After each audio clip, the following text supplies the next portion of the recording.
The courtroom was silent. Not the ordinary kind of silence that follows a lawyer's closing argument or the scratch of a pen on paper. This was heavier, thicker.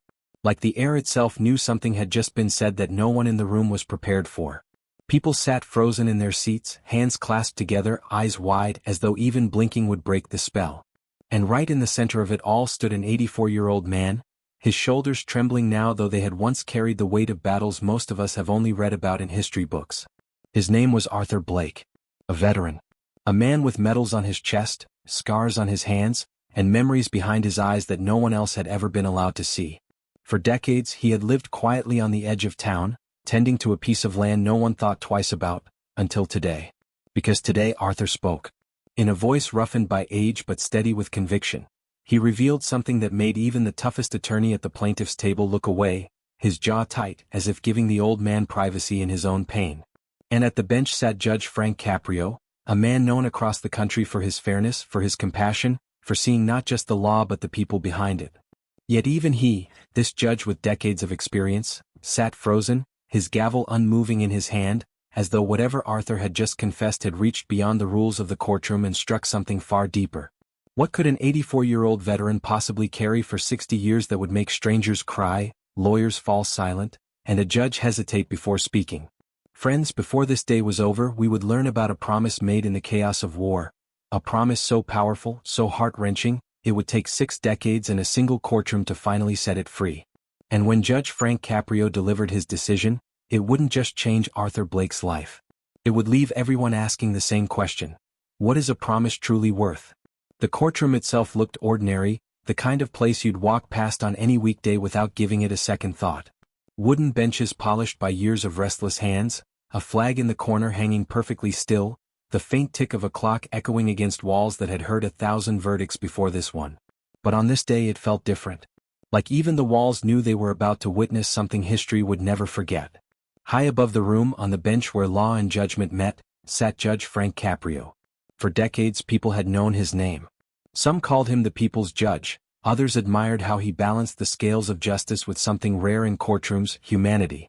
He had seen everything, desperate pleas, bitter disputes, angry outbursts.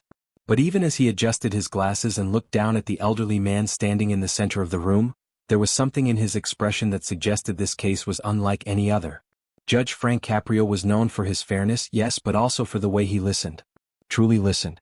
To the single mother explaining why she'd missed a payment. To the nervous teenager trembling after a mistake. To veterans, police officers, teachers, people from every walk of life who came into his courtroom carrying not just legal troubles but the weight of their entire lives. And now here stood Arthur Blake, 84 years old, his back straight despite the years pressing down on him, his jacket plain except for the row of military ribbons pinned neatly over his heart. Arthur didn't look like a man about to shake a courtroom to its core. His clothes were simple, his shoes scuffed, his weathered hands clasped together in front of him as though holding on to something unseen. He had the quiet dignity of someone who had lived through too much to waste words. Until today, most people only knew him as the old man who lived alone on the edge of town. A retired soldier. A farmer. Someone who minded his own business. But the case that had brought him here, a dispute over a piece of land so ordinary it barely appeared on county maps, was about to become the stage for a story no one saw coming. Because behind Arthur Blake's silence was a secret buried for 6 decades. A promise forged in the chaos of war. And before this day was over, Judge Frank Caprio, and the entire world watching, would learn why that promise was worth more than money, more than land, maybe even more than law itself. The courtroom stirred as the first attorney rose, his suit crisp, his voice sharp enough to cut through the silence that had settled like dust in sunlight.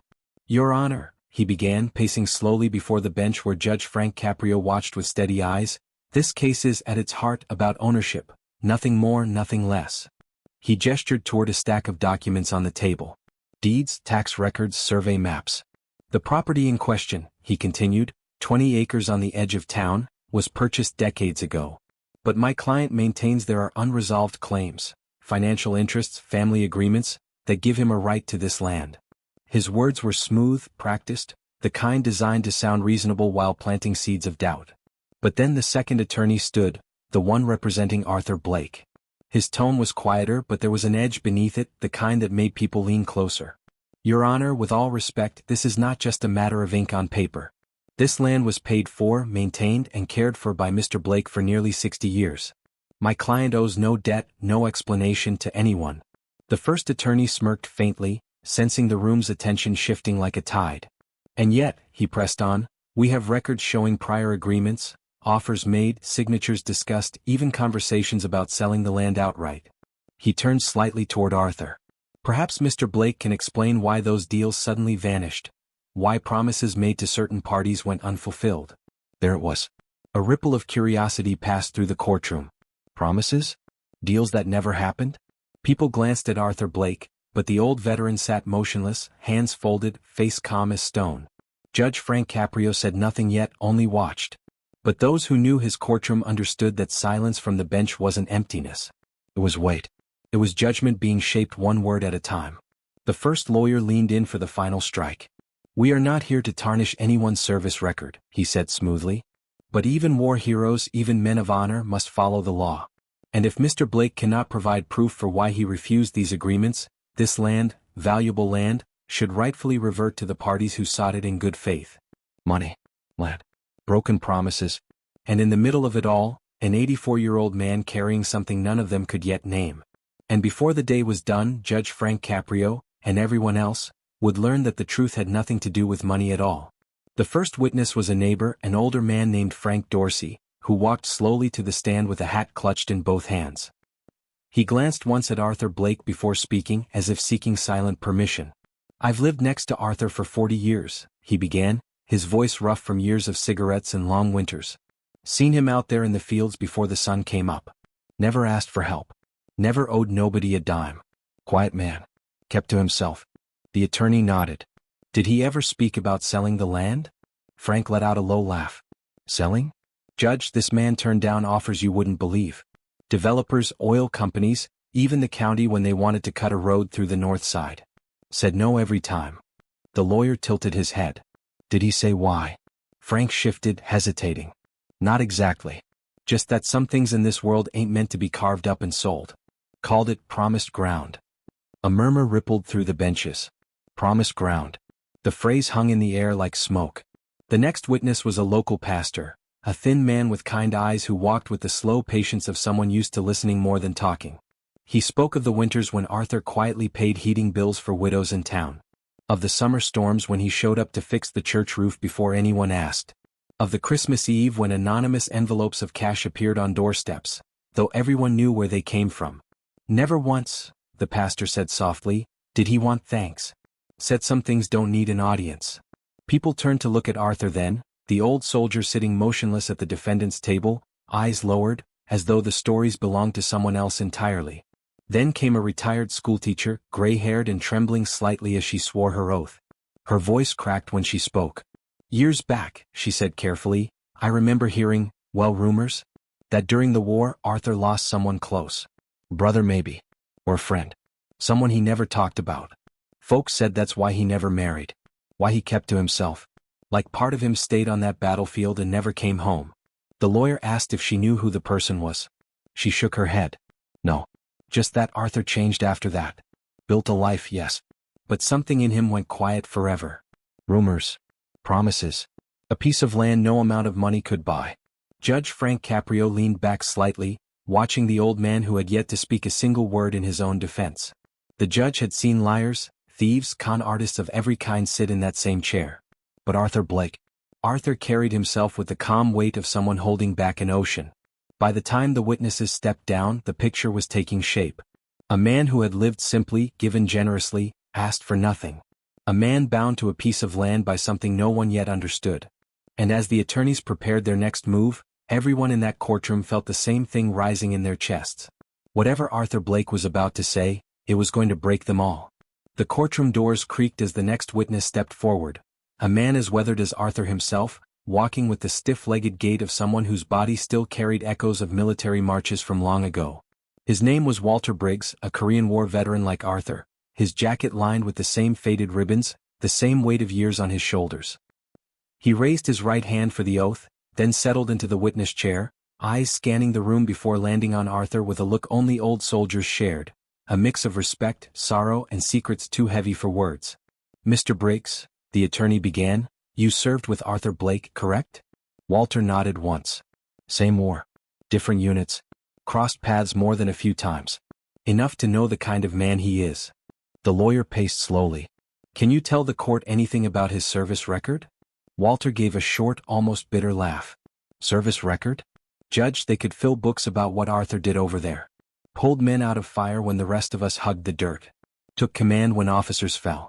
Saved lives that day by day, inch by inch, nobody thought could be saved.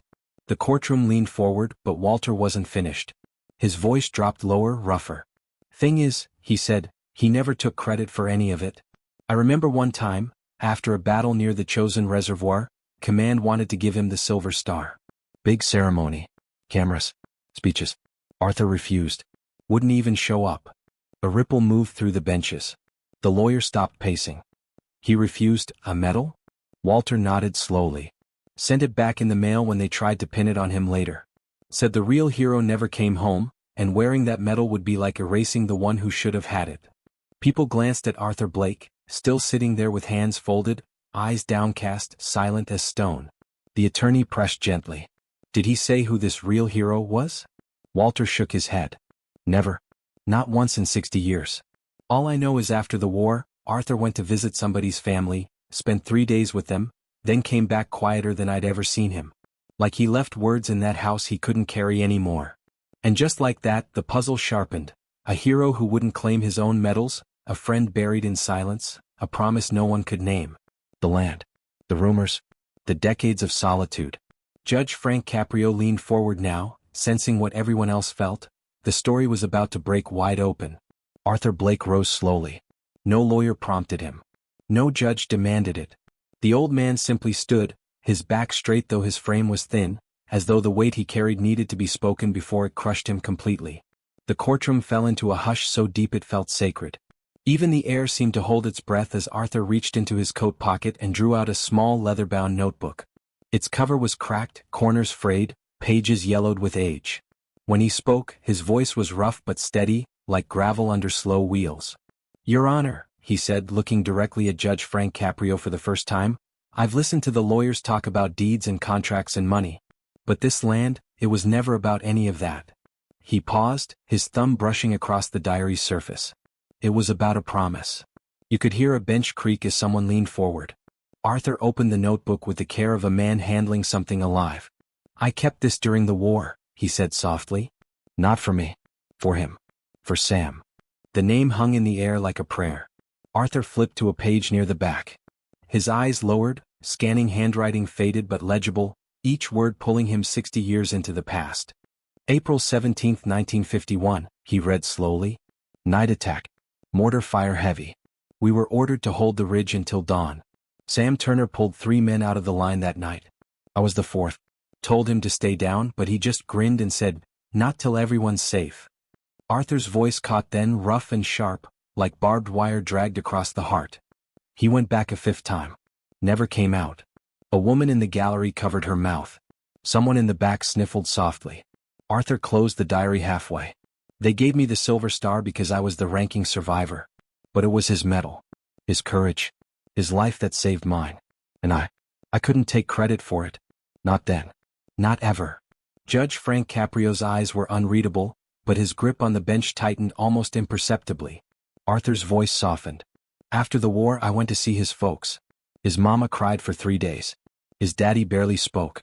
But his little sister, she asked me if Sam said anything before he. Arthur swallowed hard. I told her the truth. He said, tell them I kept my promise. The courtroom was utterly still now. Not even the lawyers shuffled papers. Arthur laid the diary flat on the table, his hand trembling. That's why I bought the land. It was theirs. Sam's family lost it after the war when the bank took it. They had nothing left. Not even the ground he grew up on. So when I came home I used my army pay and bought it back. I promised his mama it would stay in Sam's name. Untouched. Always. His shoulders rose then fell slowly. 60 years I kept that promise. He looked around the courtroom for the first time, at the attorneys, at the spectators, at Judge Frank Caprio himself. They want me to sell it now. To tear it up for oil, for money. But if I let it go then the last piece of him goes too. His mama's gone. His daddy's gone. His little sister passed 5 years back. I'm the only one left who remembers him. And when I'm gone, this land will be all that speaks his name. Arthur picked up the diary again, holding it against his chest like it was part of him. I couldn't save him that night, but I could keep this promise. His next words were barely above a whisper. That's all I have to say. He sat slowly, like a man laying down a burden he'd carried alone for too long. No one moved. No one spoke. Even the court reporter's fingers hovered frozen above the keys. And then, somewhere near the back, a single person began to clap softly. Not the polite kind. The trembling, unsteady kind that grows when people feel something breaking loose inside them. Others joined, hesitant at first, then stronger, until the whole room was on its feet. Judge Frank Caprio didn't stop them. He just watched the old soldier sitting silently, diary in his hands, as though the applause belonged not to him but to a 19-year-old boy named Sam Turner who never came home. Because in a way, it did. Judge Frank Caprio sat motionless for a long moment after Arthur Blake finished speaking. The courtroom was still, the applause fading into silence until only the faint hum of the ceiling fan remained. Every eye was on the bench now, waiting for the man whose verdict could change everything. For years, Judge Caprio had been known for balancing compassion with justice, for listening to stories buried beneath legal arguments. But even he had never faced a moment quite like this. He removed his glasses slowly, setting them on the desk before him, his gaze fixed on the 84-year-old veteran who had just bared 60 years of silence. Mr. Blake, the judge began, his voice quieter than usual, this courtroom sees many disputes, over money, property, family matters. Most of them come down to laws and documents, signatures and deadlines. But today, he paused, his eyes moving across the spectators, the attorneys, then back to Arthur. Today this court has heard something far greater than a legal argument. The first attorney shifted uneasily as though sensing the tide turning. The second attorney, representing Arthur, said nothing at all. Judge Caprio leaned forward slightly. Sir, you carried a promise through war, through loss, through decades of silence. You kept it when no one would have blamed you for letting it go. You carried it long after the world forgot the boy you made it to. He picked up his gavel, turning it slowly in his hand. This land was never about money. It was about memory, about honor, about a promise kept when so many promises in this world break. One of the attorneys began to rise, perhaps to object. But Judge Caprio lifted a hand sharply without even looking at him. Sit down, he said firmly. This court will not interrupt history being made. A hush swept through the room. Judge Caprio straightened in his chair, his voice steady but carrying the kind of weight that comes only when law and conscience meet at the same crossroads. Therefore, it is the ruling of this court that the land in question shall be legally designated as the Turner Blake Memorial Preserve, protected in perpetuity from sale, development, or seizure. It will remain in trust in the names of Private Samuel Turner and Sergeant Arthur Blake, as a living monument to sacrifice and loyalty. Gasps rippled across the courtroom. The first attorney dropped into his chair, defeated, his entire argument falling apart like paper in the rain. The judge wasn't finished. He leaned forward slightly, speaking with a gravity that felt less like a verdict and more like history itself being written. Mr. Blake, this county owes you more than thanks. It owes you remembrance. And now, long after we are all gone, this land will speak both your names. Not in sorrow, but in honor. He raised the gavel one final time, his eyes meeting Arthur's. Case closed. The sound of wood striking wood cracked through the air, sharp but almost gentle, like the closing of a chapter rather than the end of a story. For a moment no one moved. The attorneys sat frozen. Spectators held their breath. And at the center of it all, Arthur Blake simply lowered his head and rested one trembling hand on the diary lying before him. He hadn't smiled. He hadn't cried. But there was something in the way his shoulders eased, in the way his chest rose with a slow, deliberate breath, that told everyone in that room this was the first moment of peace he had felt in 60 years. As people slowly rose from their seats, some wiping tears, others simply standing in silence, it was clear this day would be remembered for far more than a legal verdict. It wasn't just about land. It wasn't even only about a promise kept for 60 years. It was about what it means to live a life anchored by loyalty when the rest of the world forgets. Arthur Blake didn't speak again. He simply gathered his worn diary, tucked it back into his jacket, and nodded once toward Judge Frank Caprio, a silent thank you between two men who understood the weight of the moment. And perhaps that was what struck people most. This wasn't the kind of victory measured in dollars or contracts. It was the kind measured in the names carved into memory, in promises carried through decades, in love and honor outlasting the noise of time itself. Friends, we live in a world that moves too quickly, where stories like Sam Turner's and Arthur Blake's fade before we can even learn them. But today a promise was given roots so deep that even history cannot tear them away. It makes you wonder, how many promises have we left behind? How many names, how many sacrifices, are slipping quietly out of the world's memory because no one stood up to keep them alive? Maybe that's why this story matters. Because somewhere, someone once kept a promise for you. And maybe it's our turn now to remember them, to say their names, to keep their stories alive long after the applause fades. If Arthur Blake's courage and Judge Frank Caprio's decision touched your heart the way it touched mine, share this story. Leave a comment with the name of someone you've lost, someone whose memory deserves to be spoken again. Let the world hear them. Because sometimes the greatest honor we can give the past is to refuse to let it be forgotten. As the courtroom emptied, the echoes of Arthur Blake's story seemed to linger in the air, like the final note of a song no one wanted to end. Judge Frank Caprio remained on the bench for a moment longer, his gavel resting quietly at his side, his eyes fixed on the empty defendant's table where an old soldier had just carried out the promise of a lifetime. But across town another case was waiting. Different faces, different circumstances, yet it carried the same weight of human lives colliding with the law in ways no statute book could fully capture. This time it wouldn't be a veteran or a forgotten piece of land.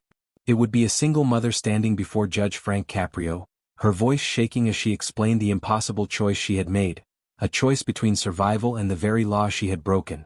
Witnesses would argue. Prosecutors would demand punishment. But when the truth finally came out, when the real reason behind her actions was revealed, the entire courtroom would fall silent just as it had today. And Judge Frank Caprio? He would face one of the most difficult decisions of his career, a choice between justice as the law demanded it and mercy as only a human heart could offer it. Friends, if Arthur Blake's story moved you, wait until you hear what happens when a mother with nothing left to lose walks into this same courtroom and says the words that leave even the judge himself fighting back tears. That story is coming next.